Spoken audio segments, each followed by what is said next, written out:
Hello, everybody. Welcome to a new episode of the Dissenter. I'm your host, Ricardo Lopes, and today I'm joined by Dr. Joshua Glasgow. He is Associate Professor in the Philosophy Department and also Chair of the Philosophy Department at Sonoma State University. Dr. Glasgow works on a variety of topics in moral, political, and legal philosophy. His publications have covered a variety of issues concerning ethics, the good life, race and racism, language, law, mind, and more.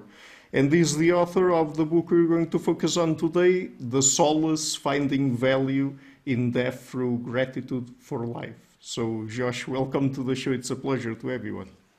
Thank you very much for having me. It's a pleasure to be here. Okay, so could you tell us first what is the premise of the book and why you decided to write it? Yeah, well, I decided to write it years and years before it actually got written. I was working on a piece that was trying to identify something positive to take away from death. That eventually evolved in various forms and became this book. And so the premise of the book that I ended up with was, as I was working on these topics, my mom was diagnosed with cancer. And as you know, the book opens with me trying to maybe talk to her about it as she's diagnosed, about death.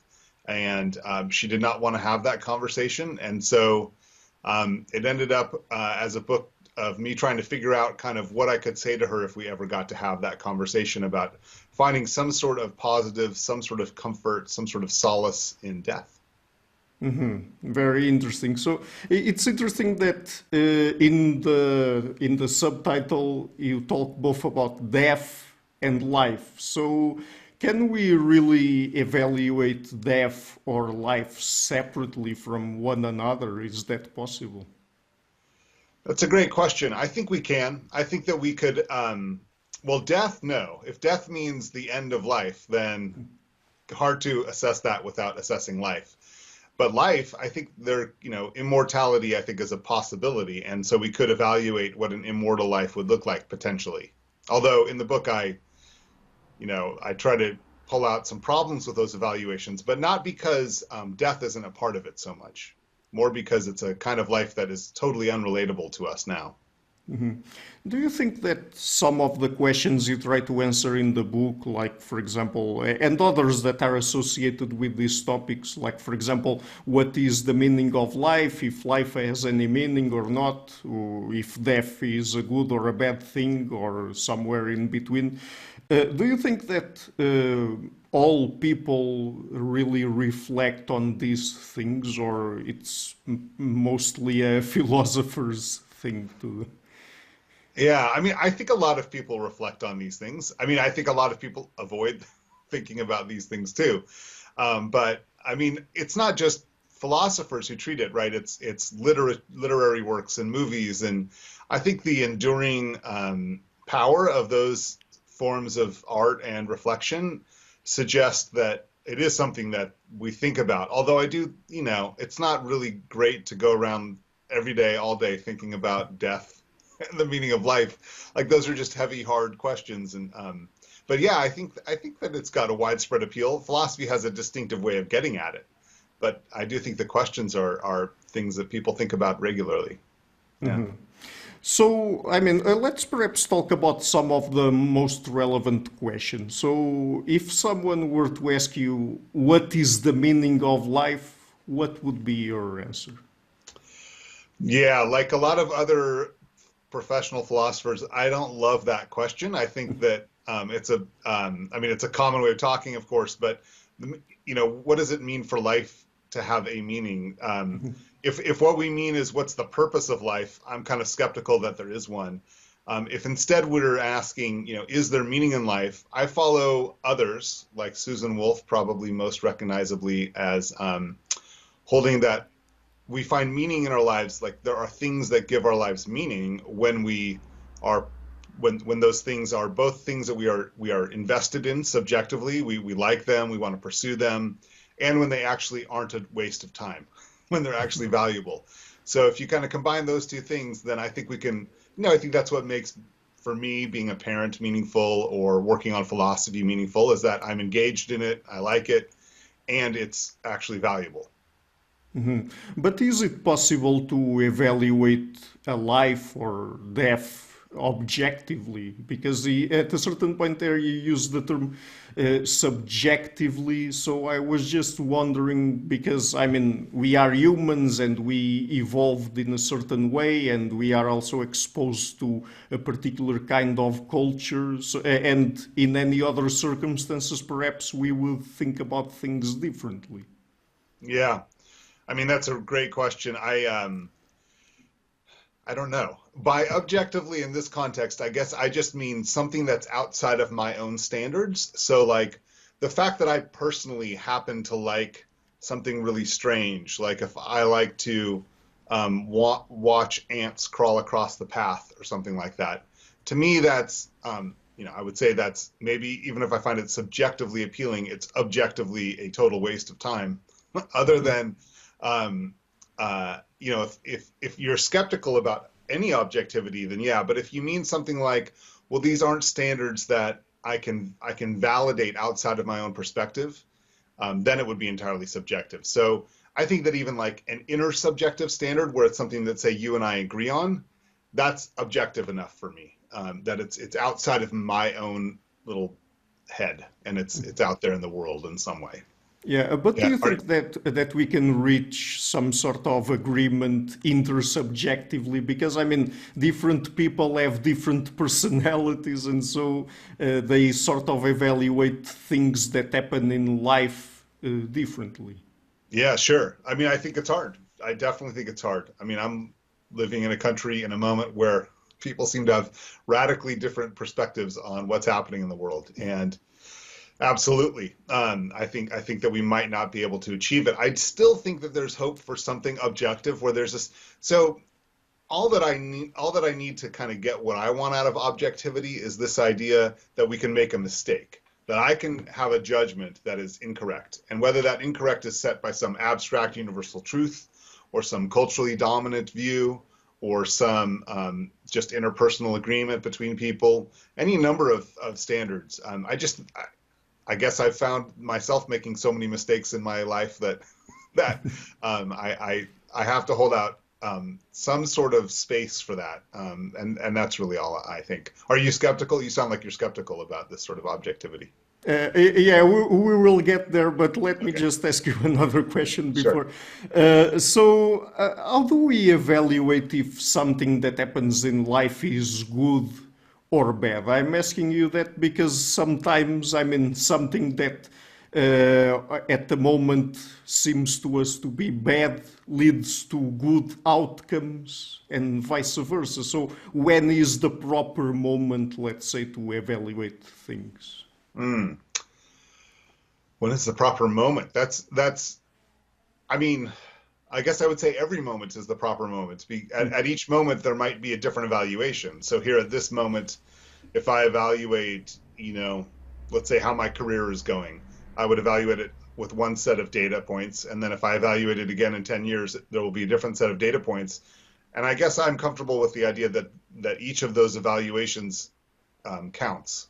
It's just a question of what the evaluation says and which perspective we care most about. Yeah. So, is the question, what is a good life, also relevant here? It is. I mean, for what I'm talking about in the book, it's relevant insofar as so the question is like, is death bad for us? Or is it death have some goodness for us? Or is it purely neutral? There are questions of what is a good life that are impacted by that. Sorry, that impact the topic of death, because like if you have to say experience something for it to be bad for you, then if we don't experience death, then death can't be bad for us. So I think there are deep questions about the good life that are implicated. Honestly, in the book, I try to steer clear of them as much as I can because I don't want to take on any extra baggage for my theory than I have to. But yeah, definitely relevant. But do we have to understand what is the nature of death to think about death and perhaps to put life into perspective?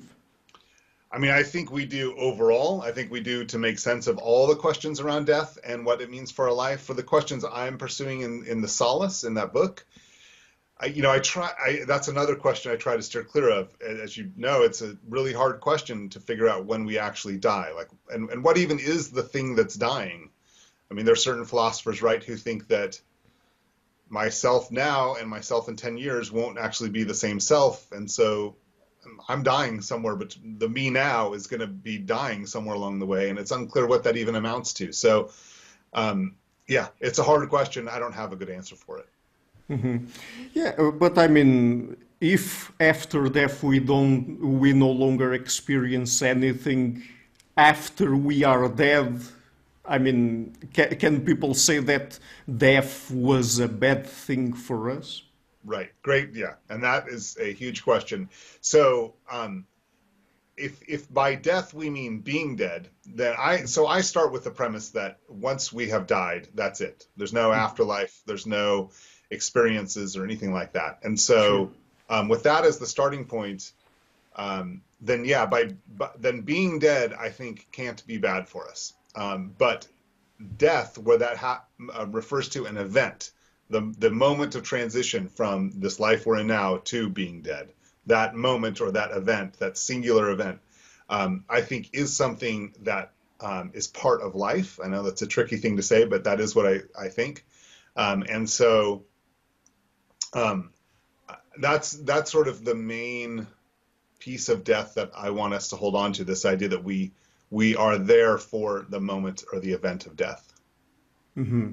But could it be that death is good or bad depending on the kind of lives people are living? Because I mean, some people have really harsh lives and they go through different tragedies and bad things that happen to them, and others lead a good life and they would probably want to live even more if they could. So, I mean, could it be that death is good or bad depending on the kind of life people are living? I do firmly believe that, yes. I mean, I believe that if I had, let's take the most easy case. If I had one day to live, if doctors said you're going to die tomorrow and the next 24 hours will be incredibly painful and suffering and you'll be delirious and you won't get to connect with any loved ones, it'll just be a miserable experience. That would not be a life worth living at that point. I would prefer to die than to live those last 24 hours. I mean, there are lots of harder cases, right, where it's not such a neat equation. But starting there, yeah, I think you're right. I think that there are lives not worth living. Mm-hmm. But does it have something to do with the duration of life? So, for example, we usually tend to think that the death of a child is more tragic than the death of a 80-year-old, for example.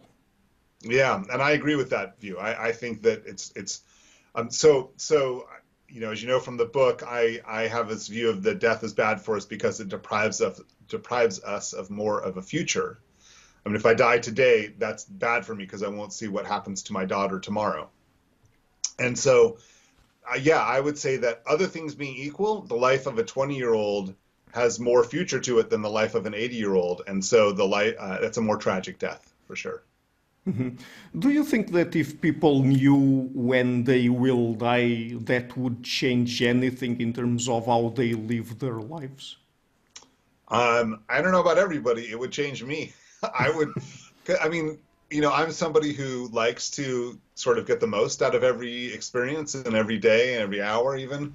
And so yeah, if you told me this is how many days you have left, that would change my equation for how I live. But I don't know if everyone's that way.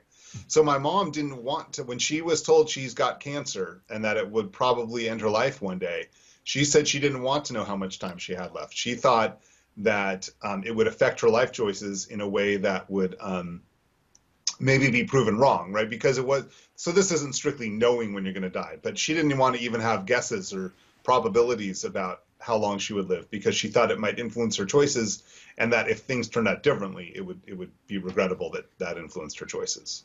But I don't know if you'd asked her if you knew for certain, would you want to know? I still think she would say no. I think she liked living life without that knowledge.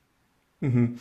So, since death is a sudden interruption of life and all the bad things and also all the good things that have happened and could have happened go away suddenly, are there things that are worse than death?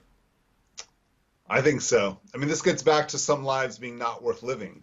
Hmm. That there are moments where life is so bad that it would be better to die. I mean, it's hard for me to, recommend this to other people, but for myself, I certainly have come to the conclusion that I would rather die under certain circumstances than live through other things. For me, I mean, there's the pain example, but there's also relational things. Like if the choice were between me dying or my daughter dying, I would choose. I like to think anyway that I would choose my death because that would be better than watching her die.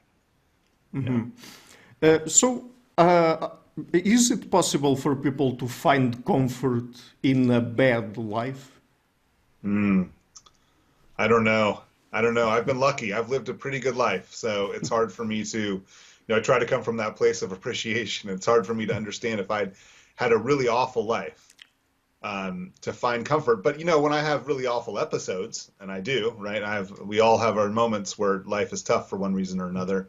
And in those moments, I think we can find solace, but boy, this is where I'd want to consult a psychologist. I feel like it's easy for people to kind of also get into a mindset where at least temporarily, it's hard to see any comfort at all. Yeah. So, generally, how would you say it is possible for people to find comfort in the fact that they will someday die? Great. So yeah, this is really where the book is meant to add something to the already existing way of thinking about it. So I think like the already existing ways of thinking about it are, like, well, philosophers like to talk about, well, at least you won't have all the downsides of immortality. But I think even lay people, everyday people think about how, well, yeah, I don't want to die, but it will allow other good things to happen. Like there'll be more resources for the next generation or whatever. We can come up with a number of rationalizations like that. I'm interested sort of about where there's comfort for me, like where is there, or for my mom, like where's the comfort for her in her own death, as opposed to somehow leaving resources for her grandchildren. And for me, the big punchline of the book is that we can find comfort in our own demise, our own death, merely by the fact that it is connected to life in a certain way. So if life is good, then we've got this sort of whole thing to be grateful for, a whole life, and any parts of it we have to be grateful for also, according to this theory I'm proposing. And one of the parts of life, I argue, is that event of death. And so I think we can find some comfort in that, in the fact that that is a part of a life that we that has positive value for us, and that we ought to be affirming or grateful of. But even if we don't live awful lives, should we also be grateful for the bad things that happen to us? So no, not always. Sometimes we are, right. Like the bad thing leads to an even better good thing. You lose your job, but then it opens the door to you finding an even better job. Like Yeah. that's something I think that we can understand as okay, well, it wasn't really what I wanted, but it worked out better for me in the end. But there are other things that don't have that kind of instrumental benefit that are just bad. I mean, if I stub my toe later today and it doesn't teach me anything about adversity or something like that, no, I don't think there's any solace there. I don't think there's any comfort there. This is really only about things that are a part. So at least the solace that I identify attaching to death, where that's because death is a part of life. I would want to say that although death is a part of life, stubbing your toe is not. Banging your shin is not a part of life. It's an experience. So there's a sense in which we would say, well, that's part of life. You hurt your body, it's part of life. But it's not a part of existence as I mean it. Whereas death, I think, is. So you've already mentioned immortality a couple of times, but is it really possible for us to think about how life would be for us if we were immortal? Because, I mean, we only have the kinds of lives we live now up to perhaps 80 years old. So, I mean, immortality is a thing that it's very hard for us to think about, right? Absolutely. So I'm skeptical about that. I'm skeptical about us evaluating the prospect of immortality for a couple of reasons. One is, it's really hard to understand what the future would be like. Just even if we could predict, leave ourselves out of it. Just what will the world be like in 500 years? It's really hard to understand that. But another sort of deeper problem is that an immortal person would have different priorities, different values. This is something that a lot of so a lot of the skeptics about immortality, maybe most famously in philosophy, Bernard Williams, but Borges has a piece to this effect, a short story called The Immortals, I think, where it's assuming we stay with our values, we end up really bored after thousands and thousands of years, right? Where it's like, I've done everything, I have nothing else to do. But I think an immortal person might have different values. So one response to that from like John Martin Fisher is to say, well, if there are certain experiences that you can repeat over and over and never get bored of, a fine meal, for example, is something that's great every day. But there are another point that I find pretty compelling is that an immortal person would have different values, would care about different things, would go about life in a different way. And so it's really hard for me with my values to compare my life as a mortal person to what an immortal version of me would think about an immortal life. That they might just be two entirely different ways to live. And so there wouldn't be some sort of meta scale that we could compare them on. It's just one scale for mortals and another scale for immortals, and the two can't be compared. I mean, that's really my ultimate worry about making judgments about whether an immortal life would be good or bad. I think we have to kind of say for us, it's hard to know because we wouldn't be us if we were in that world. We would still be us in one sense, but it would be a different kind of life. Are there situations where a life is not worth starting? Yeah, great. That's another great question. I do think so. I think I have friends who in the last several years have said that they don't want to bring kids into existence in a world that's going to have the massive climate problems, for example, that we're going to have. So part of it is about just a sense of moral responsibility to the people who are alive to reduce population, but part of it is about raising a child in that world, creating a child just to live in a world like that. I think is a hard question to answer, again, because before the child's created, it's not like it's hard to say that would benefit that child because that child has not yet been created. So maybe there's no reason to do it. So what do you think about antinatalism? Like, for example, I've had Dr. David Benatar on the show and we talked about his position and the asymmetry argument, if you're familiar with that. So what do you think about it? Well, I'm not totally compelled by the asymmetry argument. I think that the benefits that will come to newly created humans matter maybe as much, but certainly a lot. And there's a lot of benefits out there for a lot of people. I mean, I think that, we can reasonably predict that a lot of children will have good lives. And so I don't find that as compelling. But it's certainly an interesting argument and one that I've struggled with, that maybe we have more reason to not create than we do to create. And then we would have to stop procreating, right?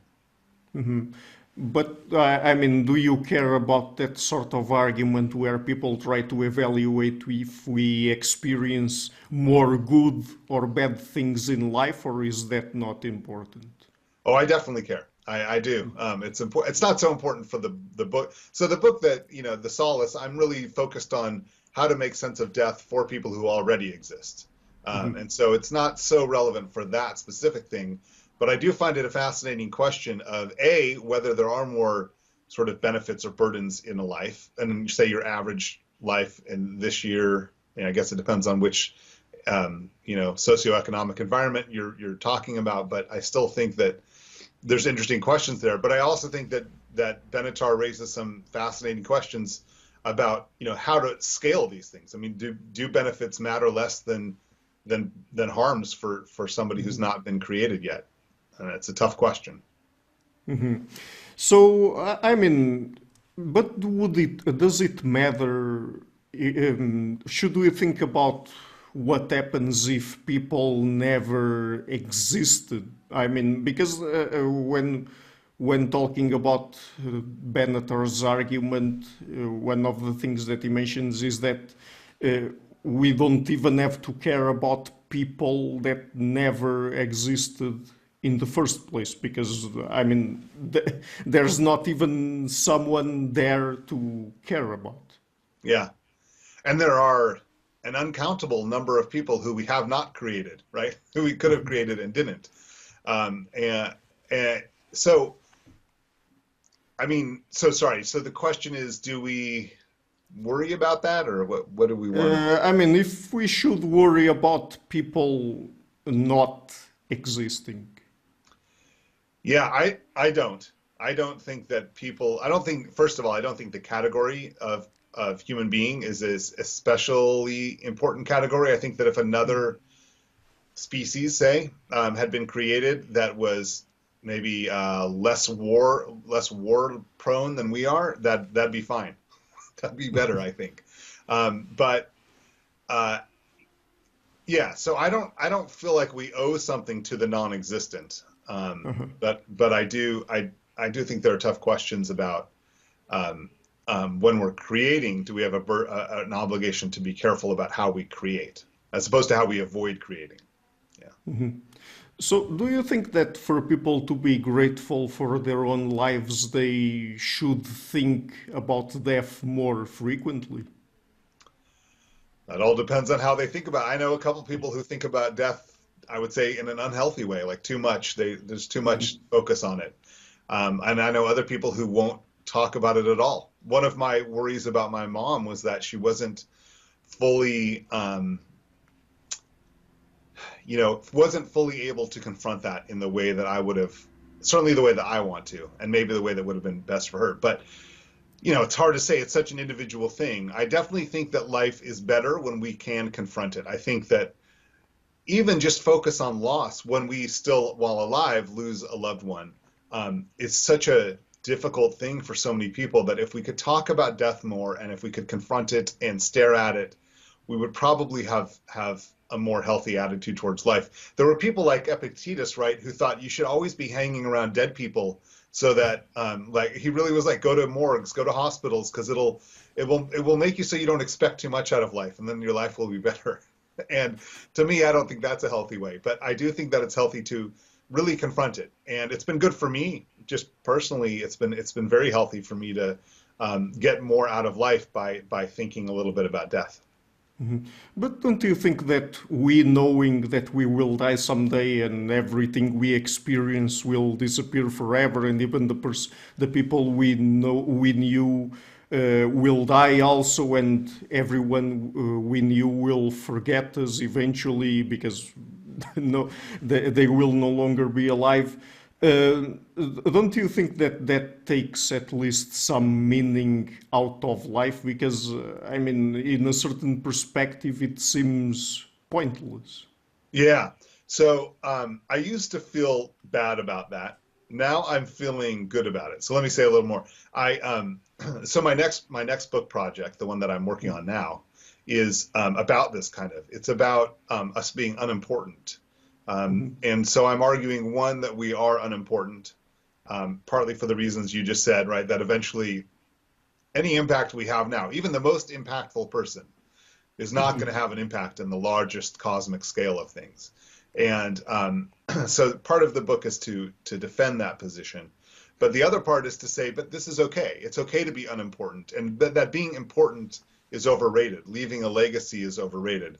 And so I don't, I find that liberating. I really do. Like when you're thinking about life in a way that's like, oh, will I matter in 1,000 years, or what legacy am I leaving? That puts a lot of pressure on us.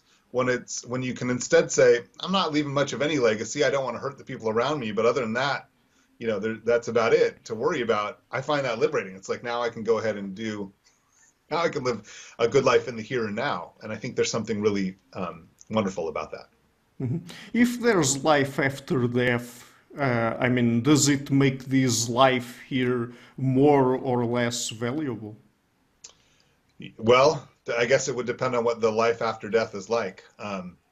If it's a terrible life, if it's a life in hell, a life of torment, then this life looks great, right? If it's a life of eternal rewards, then this is just a small little little footnote to an existence that's going to be much more wonderful. This will be just a little prelude that we would look back on and laugh about, right? Mm-hmm. Right. Okay, so I mean, are there questions, moral questions, that also are associated with the kinds of topics you explore in the book? So, for example, do you have anything to say about suicide and euthanasia and abortion, maybe, and stuff like that? Yeah, so not about abortion, because I try to remain, I think that my theory applies to us no matter when the self gets created. So whether that's at conception or at birth or sometime in between, that my theory holds regardless. So that one I don't have much to say about. About suicide or euthanasia, yeah, I mean, again, I think that some lives are not worth living, and that it's better for the person living them to actually end them than to continue with them. And so I'm in favor of, voluntary and informed euthanasia for sure, under certain circumstances. I think it would be imprudent and irrational for me to want to end my life because I got a splinter. Like, that's not a good reason to end one's life, but there are circumstances where I think there would be, and I'm not there yet, thankfully. But one day, if I'm there with a terminal illness, I will and if I have the legal opportunity to consider it, I will consider ending my life before it becomes just a parade of misery. Mm-hmm. And what about mental suffering? Because there are people that really suffer a lot, psychologically, emotionally, during their lives. Would that make suicide a moral thing to do? I mean, it's a tough question. The terminal illness one is ultimately about mental. It's about pain, right? It's not about the illness. It's about the fact that I'll be suffering before I die that I want to undo. And so you're right. Suffering can come from a number of different sources. And, I don't know is the short answer. I do not know. I think that what counts as the right kind of suffering or the right amount of suffering for it to become rational to maybe decide that life would be better over than to continue is a really tough one. I don't have any good answers for you, Ricardo. Sorry. But I mean, there are situations where perhaps it could be rational to I think end it's one's possible. life. Yeah, possibly. I don't know if there are actually any such situations, but there might be. Yeah. Would you call yourself an optimist or not? I would. I never used to, but in the last couple of years, I've figured out that I am starting.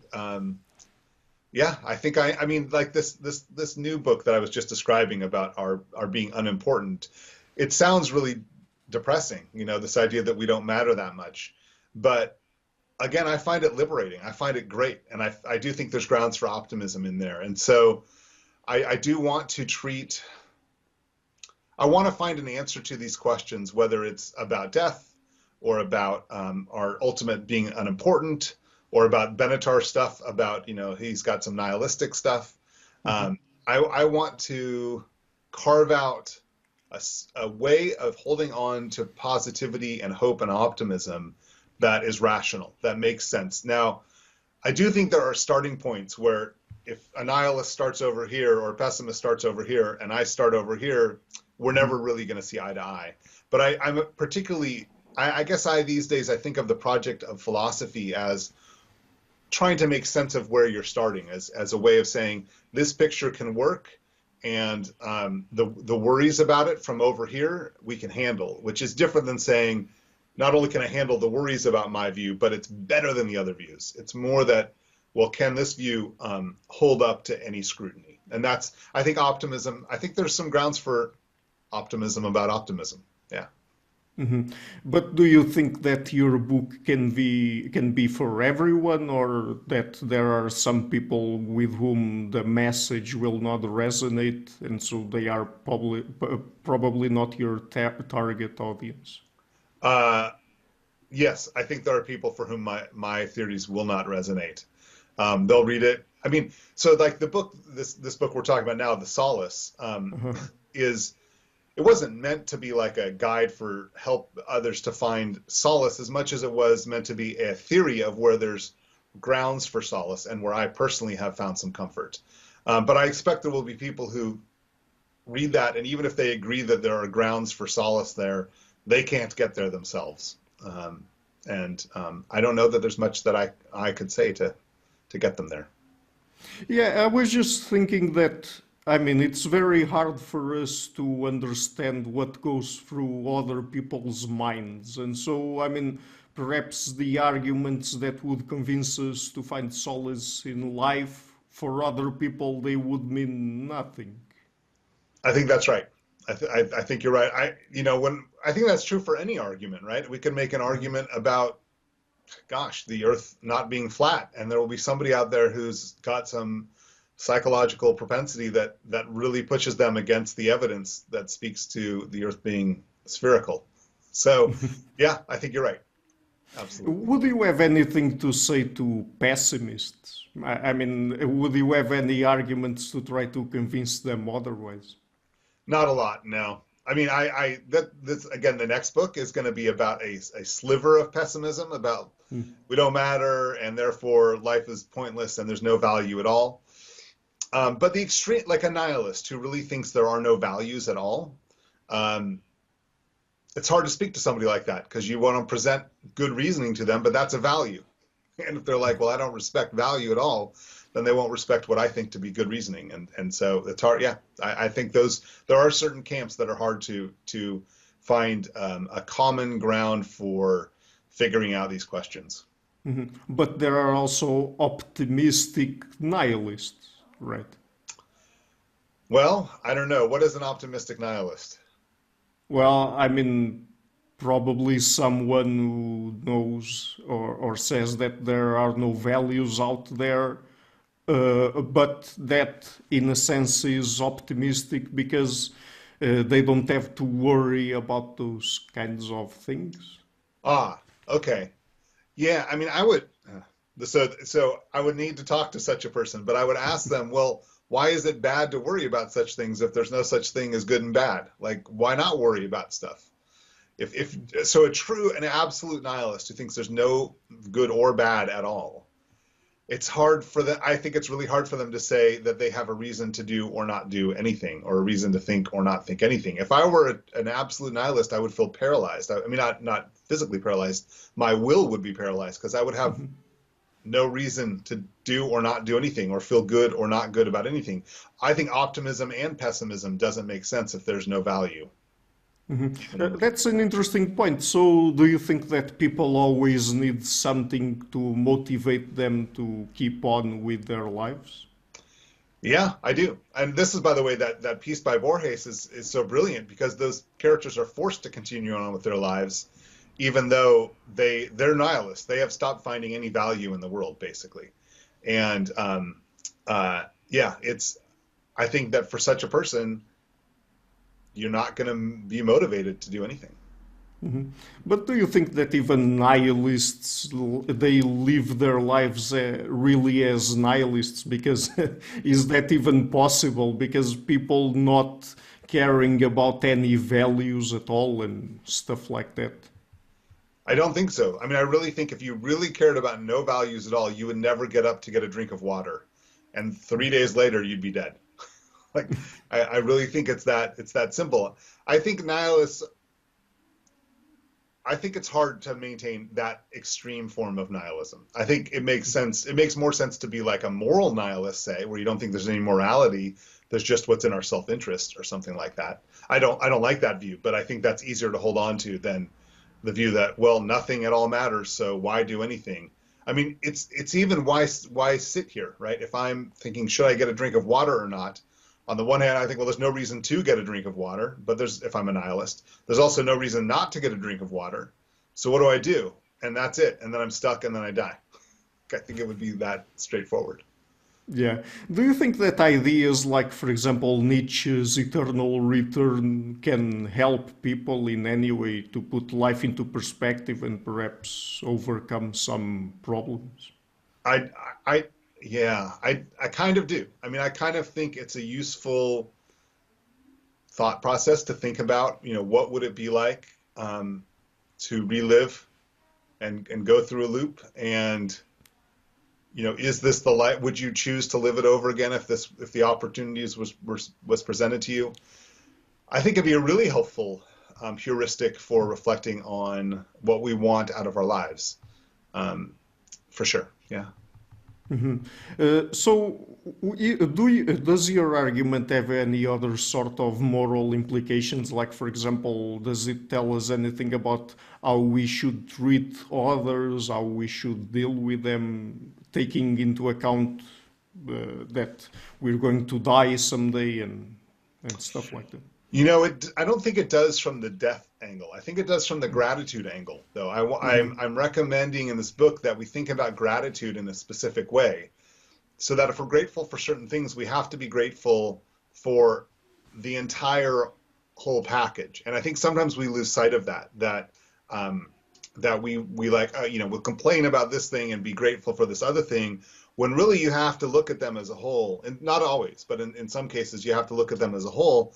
And that to not do so, maybe morally is the wrong word, but it would not fit the attitude of gratitude to only appreciate parts of a flawed whole. I mean, I think of loved ones, the people we love in this way, that we really have to love the whole person. And if there's a part of them that we despise or something like that, or that we're contemptuous of, that makes love really hard. And I think gratitude is the same way. If, to be appreciative of a person or some gesture they've done, it's kind of got to be the whole gesture.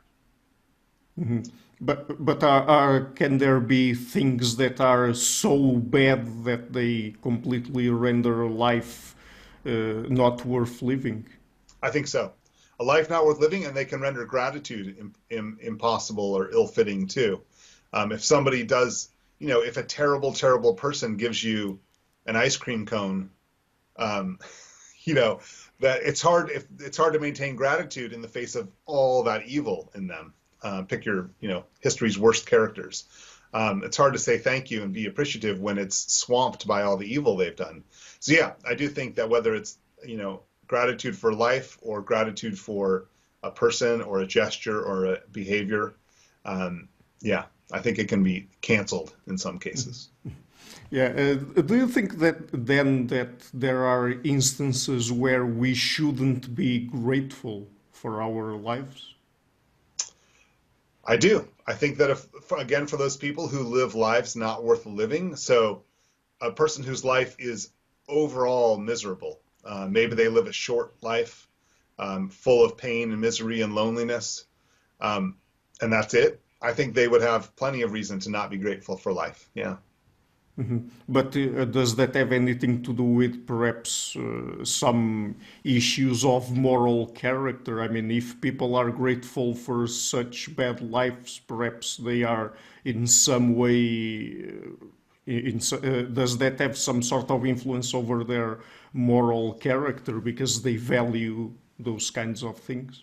Yeah, that's a great question. I bet you there is some sort of connection between the virtues there, where if you're grateful even for bad things, or you find something to affirm in the bad, that you can also therefore be more generous to people or more compassionate to others. And that maybe there is, that's a good point. I never really thought about it that way, but that maybe gratitude has something to recommend it as a way of connecting up with other virtues.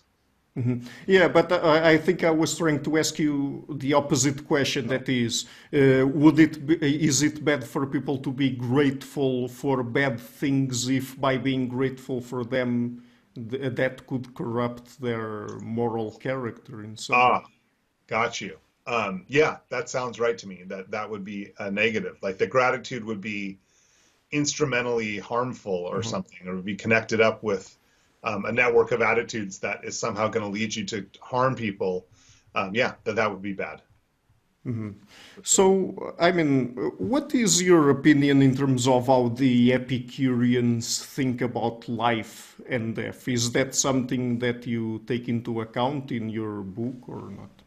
I take it seriously about being dead. So once the moment or the event of death has passed and we are dead, and therefore, let's assume, again, that there's no afterlife or anything like that, that it does not make sense in that scenario to feel like things that happen after our death could be bad for us or good for us. Now, I'm not totally sold on this because I am sort of compelled by people who think, well, if a week later, someone steals my book manuscript and publishes it under that name a week after I've died, that somehow harms me. Like I am sensitive to the idea of posthumous harms, but I also am sensitive to the Epicurean position that doesn't, that's sort of wishful thinking or something, that it's not, if you're dead, that there's no harm that can befall you. So I don't really have a good take on this. I just sort of push that to the side because for me, the solution so Epicurus then, says that don't fear death. And I want to say, well, even if you're right about what would happen after I've died, the event of death, I want to say, is still bad for us. And that's where I push back against Epicurus. But the event of death would be bad for us because life does not continue and we are, there are certain goods that we will not experience if we were to continue our lives, or because of the fear we experience probably when we're about to die. Well, the fear is definitely bad. I think that's not good for us. But yeah, I meant more the deprivation, being deprived of all that good stuff that we could get if we weren't dying. Have all of that ripped away from us during the event of death, I think is bad for us. Mm-hmm. Is it important how long people live by itself? I mean, the duration of one's life? Because if we start thinking about, if that person lived one more week, one more year or something like that, they would have experienced this or that. But but if we keep pushing that question, then perhaps it would only be good if people lived forever. Yeah, I think assuming we could solve the problem of running out of resources. Yeah, I think that's the implication, is that that if you want to live for one more day and that after that day you would want another day, then that goes on endlessly. I think there's a certain logic to that. Keeping in mind, though, that if you got some sort of assurance that this would be eternal, that you would be immortal, then it might change that's where I was saying earlier, I don't know how to evaluate that kind of life, and really sitting with that for years and years and centuries, and after hundreds and hundreds and thousands of years going, all right, so I'm immortal. Am I really enjoying this, or is it really good for me? I just don't have a grip on that question, I don't think. Mm-hmm. Do you think that people are missing something if they don't think about these questions during their life? I mean, if someone simply lives their life without thinking about this and they experience a bit of fear just before they die, and that's it. I think there's a lot of benefit to that. If you're living a wonderful life and you're not thinking about the bad stuff, that's pretty good. But this is where, and I don't have a good argument for this, but I lean objectivist about the good life, and I think that knowledge is good. And I think that knowledge is good for us whether we want it or not.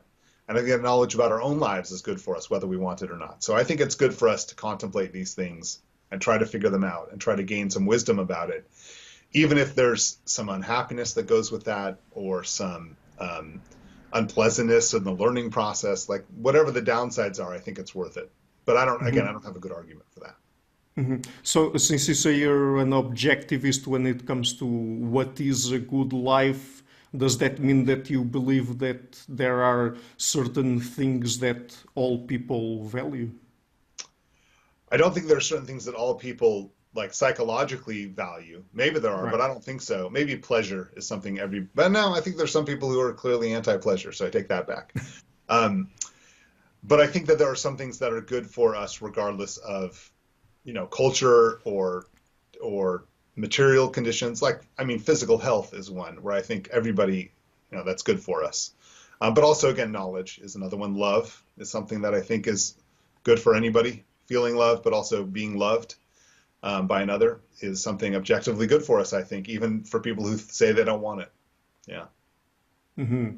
That's interesting. So, but you don't care about how people evaluate these things psychologically? Oh, I do care. I just don't know how to convince them. I don't know.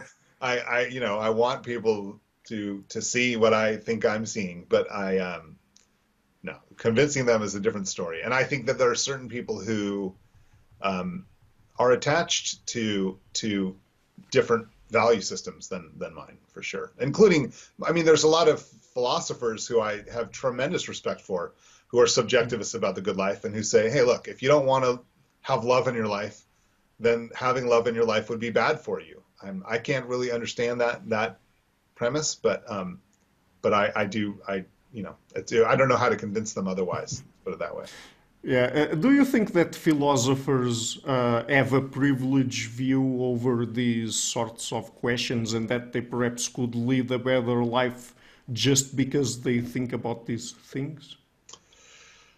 I don't know. I mean, we have this evidence that like ethicists aren't more ethical, right? We learned from Eric Schwitzgebel's research, and so maybe not. I do think we have a more understanding in the same way that an engineer understands, engineering facts better than I do. I mean, I still know what it means from, the building to not collapse on me. And I know that, we have rudimentary knowledge of what can support what, but the engineer has better knowledge of that than I do. And I think that ethicists have better knowledge of what's ethical than others. And I know that's controversial, but I really do think it doesn't, but I think we have sort of this deeper and more informed understanding of the ethical possibilities. I don't necessarily think that makes us more ethical, although personally, and I have found that, by the way, with ethics, with right and wrong, this is where my first research was on, my PhD dissertation was on this stuff. And I always found it fascinating that ethicists, clearly aren't more likely to be ethical. They're just sort of more interested in those questions. But when it comes to this stuff, like the good life, I have found it to make my life better. Reflecting on it, I teach a class on the good and meaningful life. Teaching that class, and it's for first-year students in their first year of university. And every time I teach it, I think it improves my life to reflect in that way and think about those things and practice them, and then go out and take that home with me. And same for this book on the Solace, that this stuff really does make my life better, I think. So. Mhm. So, but why are some things good in life? I mean, what are the criteria there? Because I would imagine that perhaps some people would say that what is good is what we experience as subjectively or psychologically as good, but perhaps there are other people that try to have a more objectivist approach and say that even if there was no subject there to experience those things, they would still be good. Right. Yeah, and so I mean, I certainly agree with the subjectivist that being in a positive mental state towards whatever we're talking about is a good thing for us. So that I agree with. I just think there are also other things that are objectively good for us, even if we don't have that positive attitude towards them. Again, something like love or knowledge, I think. But I don't, within that objectivist umbrella, I'm sort of I fall under the camp that's a classic objective list theorist, where I'll just list a few things and I'll say I have intuitions that these things are good, but I don't have a good support for saying that in the way that, so I'm not like an Aristotelian who thinks that all of the things on this list promote our some function that itself has value or something like that. That's not something that I find very compelling. But so I don't have, again, a good argument, but that's the position. So yours is sort of an intuitionist approach? Yes, exactly. Mhm. So, I mean, but do you think that Aristotle and others could be onto something when they identified things like virtues? I don't know. I'm not an Aristotelian. I mean, I think that there are virtues, but I don't know that they're grounded in our function or our natural purpose or something like that. I think there's a gap about the way we are and the way we ought to be that is never going to be bridged by that kind of argument. So I'm skeptical, but I'm not necessarily skeptical about the virtues. It's more that it has to be intuition based. So again, the book is The Solace, Finding Value in Death Through Gratitude for Life. Where can people find you on the internet? So if you just Google my name, Joshua Glasgow, you'll find my Google or my website, and you can find links to my books there. Yeah. Okay, great. So I will include that in the description box of this interview. And Josh, thank you again for taking the time to come on the show. Thank you very much, Ricardo. It was great chatting with you. Hi guys, thank you for watching this interview until the end. If you like what I'm doing, please consider supporting it on Patreon or PayPal. All of the links are in the description box of the interview. The show is brought to you by people like you, so consider doing it. Otherwise, and if you like the interview, please share it, leave a like and hit the subscription button. This show is brought to you by Enlights, Learning and Development Done Differently. Check their website at enlights.com. I would also like to give a huge thank you to my main patrons and PayPal supporters, Karen Litske and Blanchett, Pererga Larsen, Lau Guerrero, Francis Ford, Hans Frederick Sunda, Ricardo Vladimiro, Craig Healy, Adam Kessel, Olaf Alex, Jonathan Wiesel, Jacob Klinkby, Matthew Whittingbird, Arno Wolf, Tim Hollacy, Eric Alenia, John Connors, Pauline Barron, Philip Force Connolly, Jerry Mueller, Herbert Gintis, Rutger Voss, Bo Weingart, Rebecca Newberger Goldstein, Dan Demetri, Robert Windiger, Rui Inácio, Arthur Coe, Zup, Marco Neves, Colin Holbrook, Susan Pinker, Thomas Trumbull, Bernardo Seixas, Pablo Santurbano, Simon Colombo, Jorge Espinha, Phil Kavanagh, Corey Clark, Mark Blythe, Roberto Inguanzo, Michael Stormir, Eric Neumann, Samuel Andreev, Tiago Nunes, Bernard Yugni, Alexander Dunbauer, Omer Hickson, Fergal Cusson, Evan Bodrenko, Al Herzog, Don Ross, Jonathan Librant, Oslo Bullet, Nathan Nguyen, Stanton T, Samuel Correa, Eric Hines, Mark Smith, J.W. João Eira,